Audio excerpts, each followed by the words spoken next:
الحمدللہ والصلاة والسلام علی سیدنا رسول اللہ وعلی آلہ وصحبہ ومن والہ۔ بسم اللہ الرحمن الرحیم۔ المعلق تو ہم نے کل پڑھا تھا سکوت کے بارے میں، اسناد میں راوی کے ساکت ہونے سے کیا مراد ہے، اور پھر سکوت کی دو صورتیں بتائی تھیں، کبھی سکوت ظاہری ہوتا ہے اور کبھی سکوت خفی ہوتا ہے۔ تو سکوت ظاہری کی کتنی قسمیں کی؟ 4 قسمیں کی انہوں نے۔ کہ سکوت ظاہری کی 4 قسمیں ہیں، معلق، مرسل، معضل، منقطع۔ اور سکوت خفی کی کتنی قسمیں ہیں؟ 2 قسمیں ہیں۔ اور سکوت ظاہری و خفی میں کیا فرق ہے؟ سکوت ظاہری کو تمام علماء جانتے ہیں۔ کیسے؟ کہ راوی اور اس کے شیخ کے درمیان ملاقات ہی نہیں ہوتی ہے۔ اب ملاقات نہیں ہوتی ہے، اس کی 2 وجہ بتائی تھی، یا تو یہ کہ راوی اور شیخ کا زمانہ ایک نہیں ہے، یا زمانہ تو ایک ہے لیکن کبھی ان کی ملاقات ہی نہیں ہوئی۔ تو سکوت ظاہری کی پھر انہوں نے قسمیں بتائیں کہ 4 قسمیں نکلتی ہیں سکوت ظاہری کی، معلق، مرسل، معضل، منقطع۔ تو آج پہلی قسم کا تذکرہ کر رہے ہیں معلق کا۔ دیکھیے، تعریف کسے کہتے ہیں معلق؟ تعریف لغتاً ہوا اسم مفعول من علق الشیء بالشیء۔ معلق لغت میں اسم مفعول ہے جو کہ ماخوذ ہے علق الشیء بالشیء سے۔ تو معلق لغتاً علق، یہ اسم مفعول ہے جو ماخوذ ہے علق الشیء بالشیء سے، ای نعتہ وربطہ بہ وجعلہ معلقا، یعنی اس نے اس کو جوڑا، اور ربطہ بہ، اور اس نے اس کو اس کے ساتھ باندھ دیا، اور اس نے اس کو لٹکا دیا، معلق کر دیا۔ یعنی علق الشیء بالشیء کہاں بولا جاتا ہے؟ جب کوئی شخص کسی کو جوڑ دیتا ہے اور اس کو یعنی معلق کر دیتا ہے، ٹانگ دیتا ہے، تو وہاں پر بولتے ہیں علق الشیء بالشیء۔ صحیح ہے؟ ہاں، جیسے میں کہوں علقت نور فاطمہ المرواحۃ، علقت مؤنث کا صیغہ آئے گا نا، علقت، علقت نور فاطمہ المرواحۃ، کہ نور فاطمہ نے پنکھے کو لٹکا دیا۔ صحیح ہے؟ تو معلق یہ اسم مفعول ہے جو کہ ماخوذ ہے علق الشیء بالشیء سے، یعنی اس نے اس کو جوڑ دیا، اس کو اس کے ساتھ باندھ دیا، اس کو معلق کر دیا۔ وَسُمِّيَ هَذَا السَّنَدُ مُعَلَّقًا بِسَبَبِ اتصالہ بالجہة العلیٰ فقط وانقطاعہ من الجہة الدنیا فصار كالشیء المعلق بالسقف ونحوہ۔ دیکھیں کتنی اچھی وجہ تسمیہ بتا رہے ہیں، توجہ ہے؟ وجہ تسمیہ دیکھیے کہ اس سند کو معلق کہتے ہیں اس کے صرف اوپر کی جہت سے متصل ہونے کی وجہ سے۔ سمیہ ھذا السند، اس سند کا نام معلق رکھا جاتا ہے اس کے صرف اوپر کی جہت سے، جہت العلیٰ، اوپر، صرف اوپر کی جہت سے اس کے متصل ہونے کی وجہ سے، وَانْقِطَاعِهِ اے وَبِسَبَبِ انْقِطَاعِهِ مِنَ الْجِهَةِ الدُّنْيَا، اور اس کے نچلی جہت سے منقطع ہونے کی وجہ سے۔ دنیا سے مراد یہاں پر دنیا نہیں، دنیا سے مراد نچلی، اور نچلی جہت سے، نیچے والی جہت سے اس کے منقطع ہونے کی وجہ سے۔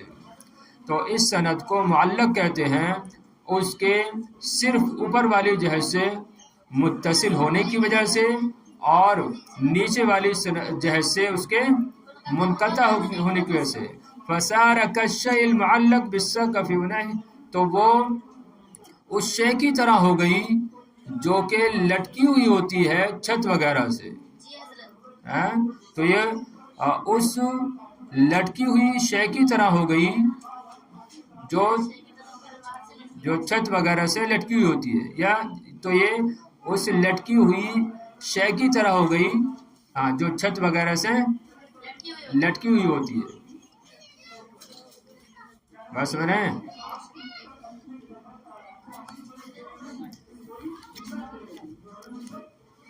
اصطلاحاً دیکھیے، اصطلاحاً ما حذف من مبدأ اسنادی راوin فاکثر علی التوالی.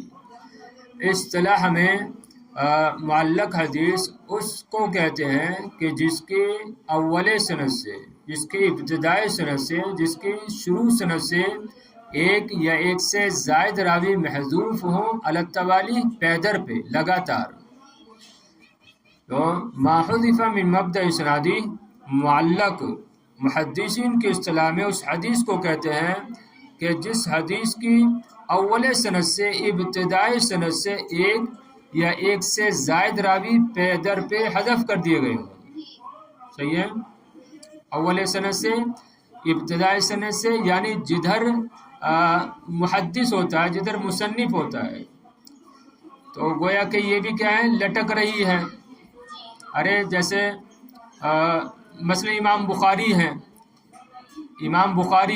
امام بخاری پوری سند کو حذف کر دیں اور ڈائریکٹ کیا کہیں، مثلا قال ابو ہریرہ، حضرت ابو ہریرہ نے اس طریقے سے کہا. سمجھ رہے ہیں؟ تو دیکھو امام بخاری نے پوری سند جو ہے وہ حذف کر دی، صرف کس کو باقی رکھا، صحابی کو. تو گویا کہ یہ سند کیا لٹک رہی ہے، اور جڑا ہوئی کس سے ہے، اوپر والی جہت سے، صحابی سے. سمجھ رہے نا بات؟ تو یہ بھی ویسی ہوگی نا جیسے پنکھا ہوتا ہے، وہ چھت سے لٹکا ہوا ہوتا ہے، نیچے والا حصہ کیا ہے، خالی ہوتا ہے، اوپر کا حصہ جو ہے لٹک رہا، اس سے جڑا ہوا ہے چھت سے. تو یہ کہہ رہے ہیں اصطلاح میں، محدثین کی اصطلاح میں معلق اس حدیث کو کہتے ہیں ما حذف من مبدأ اسنادی، کہ جس کے سند کے شروع سے ایک یا ایک سے زائد راوی پے در پہ حذف کر دیے گئے ہوں. من سواری، دیکھیے صورتوں بتا رہے ہیں اس کی کیا کیا صورتیں ہو سکتی ہیں. بڑی آسان بات ہے. اس کی صورتوں میں سے ایک صورت یہ ہے کہ پوری سند کو حذف کر دیا جائے اور کہا جائے مثلا قال رسول اللہ صلی اللہ علیہ وسلم کذا. صحیح ہے؟ اس کی صورتوں میں سے ایک صورت یہ ہے ان یحذف جمیع السند ثم یقال، کہ پوری سند کو، جمع پر پوری کے معنی میں ہے کہ پوری سند کو حذف کر دیا جائے اور حذف کرنے کے بعد کہا جائے مثلا قال رسول اللہ صلی اللہ علیہ وسلم کذا. ٹھیک ہے؟ صحابی کو بھی یعنی باقی نہ رکھا جائے. ومنها ان يحذف كل الاسناد الا الصحابي او الا التابعي الا الصحابي والتابعي. اور معلق کی صورتوں میں سے ایک صورت یہ ہے کہ تمام سند کو حذف کر دیا جائے سوائے صحابی کے یا صحابی اور تابعی کے. سمجھے بات؟ تو یہ بھی گویا کہ لٹک رہی ہے نا سند، کہ اوپر سے ادھر سے تو جڑی ہوئی ہے صحابی کی جہت سے، لیکن ادھر سے کیا ہے، کوئی بھی نہیں ہے، لٹک رہی ہے بیچ میں. تو ومنها، اور معلق کی صورتوں میں سے ایک صورت یہ ہے کہ تمام سند کو حذف کر دیا جائے سوائے صحابی کے یا سوائے صحابی اور تابعی کے. ارے آپ جو پڑھتی ہو حدیثیں اردو کی کتابوں میں تو یہی صورت تو پائی جاتی ہے، یہی صورت تو ہوتی ہے کہ حضرت ابو ہریرہ سے مروی ہے، انہوں نے کہا رسول اللہ صلی اللہ علیہ وسلم نے فرمایا. یہ پوری سند ہوتی ہے، پوری سند نہیں ہوتی نا. بہت کم کتابوں میں ہوتا ہے کہ پوری سند ذکر کرتے ہو. آپ نے اسلام و اخلاق و آداب میں جو پڑھی ہوں گی حدیثیں، پڑھی کہ نہیں؟ انوار الحدیث میں پڑھی ہوں گی. تو اس میں کیا ہے، یہ طریقہ اپناتے ہیں. سمجھ گئی صورتیں؟ دو صورتیں پہ بیان کی. پہلی صورت کیا ہے کہ تمام سند کو حذف کر دیا جائے، پھر کہا جائے قال رسول اللہ صلی اللہ علیہ وسلم کذا. اور اس کی صورتوں میں سے دوسری صورت کیا ہے کہ تمام سند کو حذف کر دیا جائے سوائے صحابی کے یا صحابی و تابعی کہ ان کو حذف نہ کیا جائے. دیکھیں مثال سے اور بات واضح ہو جائے گی، بڑی آسان بات ہے. مثال ما اخرجہ البخاری فی مقدمۃ باب ما یذکر فی الفخذ وقال ابو موسیٰ غطى النبی صلی اللہ علیہ وسلم رکبتیہ حین دخل عثمان فهذا حدیث معلق. معلق کی مثال وہ حدیث ہے جس کی روایت امام بخاری نے کی ہے باب ما یذکر فی الفخذ کے مقدمے میں.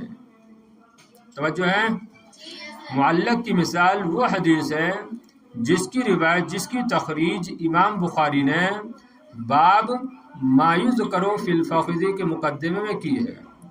وقال ابو موسیٰ، یعنی امام بخاری فرماتے ہیں اور ابو موسیٰ نے فرمایا، ابو موسیٰ نے کہا، ابو موسیٰ سے مراد امام اشعری، امام ابو موسیٰ اشعری، کہ امام حضرت ابو موسیٰ اشعری نے فرمایا غط النبی صلی اللہ علیہ وسلم رکبتئی حین دخل عثمان، تو فہذا حدیث معلق، پس یہ حدیث معلق ہے. کیوں؟ لأن البخاری حذف جميع اسناده الا الصحابی وهو ابو موسیٰ اشعری. اس لیے کہ امام بخاری نے تمام یا پوری سند کو حذف کر دیا، اس حدیث کی پوری سند کو حذف کر دیا سوائے صحابی کے، اور وہ صحابی کون ہیں؟ ابو موسیٰ اشعری ہے. اب سمجھے بات کہ نہیں سمجھے؟ یعنی امام بخاری نے جب اس حدیث کی تخریج کی تو کیا کہا کہ قال ابو موسیٰ غط النبی صلی اللہ علیہ وسلم رکبتہ حین دخل عثمان، کہ نبی کریم علیہ السلام نے اپنے دونوں گھٹنوں کو ڈھانپ لیا جس وقت کہ حضرت عثمان رضی اللہ تعالیٰ عنہ داخل ہوئے. رکبتہ ہے، تسنیہ رکبتہ نے، تو جب اضافت کی تو اضافت کی وجہ سے نون گر گیا. سمجھ رہے ہیں؟ ہاں ضمیر کی جانب اضافت کی نا تو نون گر گیا. تو نبی کریم علیہ السلام نے اپنے دونوں گھٹنوں کو ڈھانپ لیا جس وقت کہ حضرت عثمان داخل ہوئے. تو یہ حدیث کیا ہے؟ معلق ہے، اس لیے کہ امام بخاری نے حذف جمیع اسنادی، اسنادی میں ہا ضمیر مذکر کا مرجع یہ حدیث ہے، اس حدیث کی تمام سند کو، پوری سند کو حذف کر دیا سوائے صحابی کا، اور وہ ابو موسیٰ اشعری ہے. صحیح ہے بات؟ چلیں آگے. حکم اس کا حکم، معلق کا حکم کیا ہے؟ الحدیث المعلق مردود، معلق حدیث مردود ہے، معلق حدیث مردود ہے.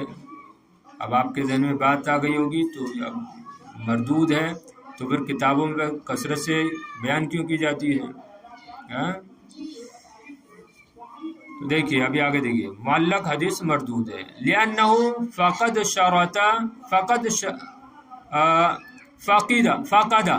یہ قد نہیں ہے، یہ فعل ہے، فقد یفقدو سے کھونا ہے نا. لأنہ فقد شرطا من شروط القبول وهو اتصال السند. آپ نے پڑھا تھا نا صحت حدیث کے لیے کتنی شرطیں ہیں؟ 5 شرطیں ہیں. ان میں سے پہلی شرط کیا تھی؟ سند کا متصل ہونا، سند کا متصل ہونا.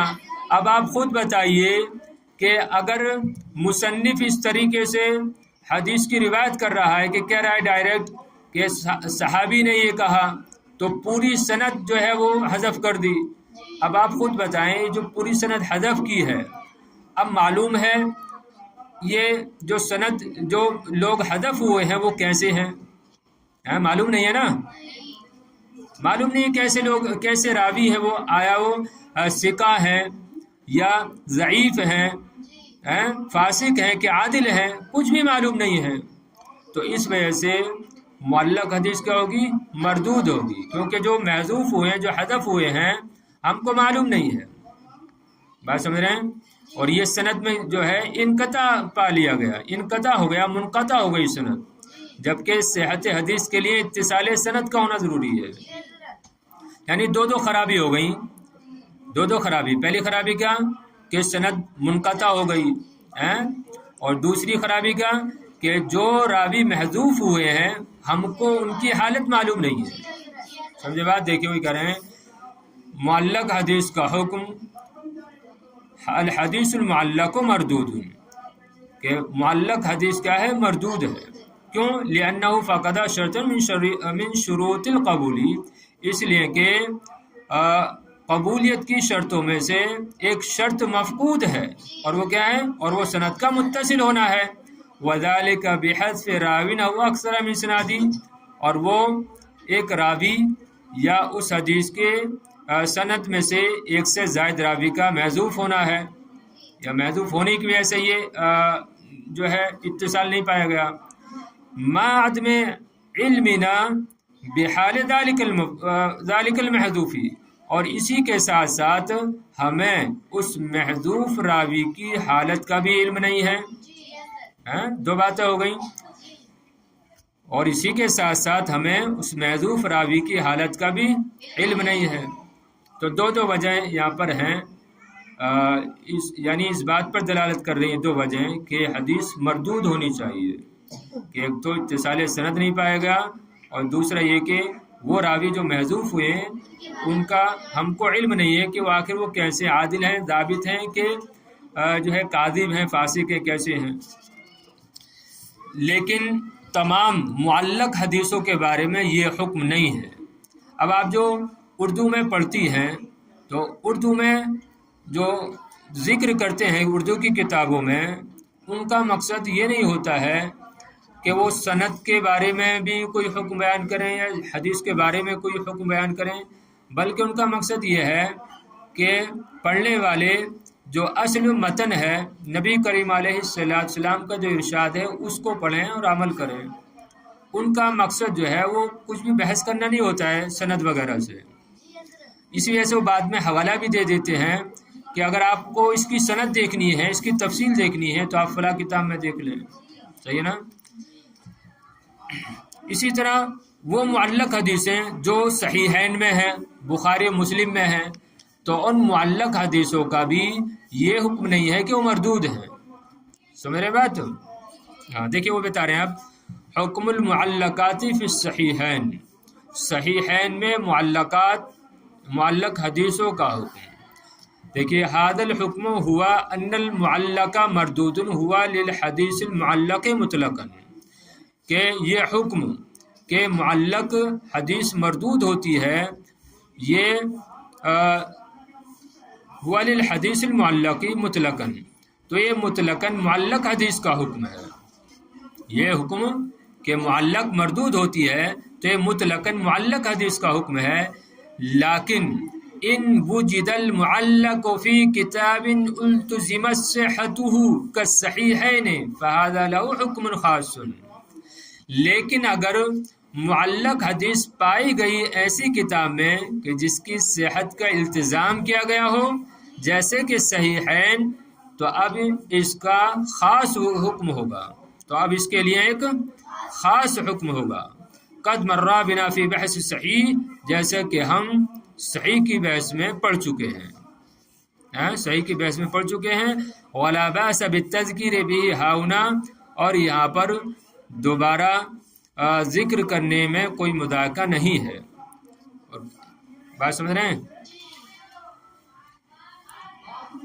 یعنی ہم نے وہاں پیچھے پڑھا تھا نا کہ صحیحین میں جو بھی حدیث ہیں وہ سب کی سب قابل قبول ہیں، سب کی سب صحیح ہیں، اور وہ حدیثیں جو صیغہ تمریض کے ساتھ مذکور ہیں یا صیغہ جزم کے ساتھ مذکور ہیں تو ان کا حکم بھی ہم پڑھ چکے ہیں، یعنی جن کی سند محذوف ہے لیکن وہ صیغہ جزم کے ساتھ ہیں یا صیغہ تمریض کے ساتھ ہیں تو ان کا کیا حکم ہے، ہم نے وہاں پر پڑھا تھا، تو اس کو یہاں پر پھر وہ دہرا رہے ہیں۔ دیکھیے شروع سے دیکھ لو ترجمہ ایک بار اور، تو یہ حکم اس ھذا الحکم ہوا ان المعلق مردود، تو یہ حکم کہ معلق حدیث مردود ہوتی ہے یہ مطلقاً معلق حدیث کا ہے، لیکن اگر معلق حدیث پائی گئی ایسی کتاب میں جس کی صحت کا التزام کیا گیا ہو جیسے کہ صحیحین، تو یہ اس کا خاص حکم ہے۔ فَهَذَا لَهُ حُکْمٌ خَاصٌ، تو اس کے لیے ایک خاص حکم ہے، جیسا کہ صحیح کی بحث میں ہم پڑھ چکے ہیں، اور یہاں پر دوبارہ یاد دلانے میں کوئی خرابی نہیں ہے۔ وہ کیا؟ ما ذکر بصیغۃ الجزم فقال او ذکر او حکی فهو حکم بصحته عن المضاف الیہ، صحیح ہے؟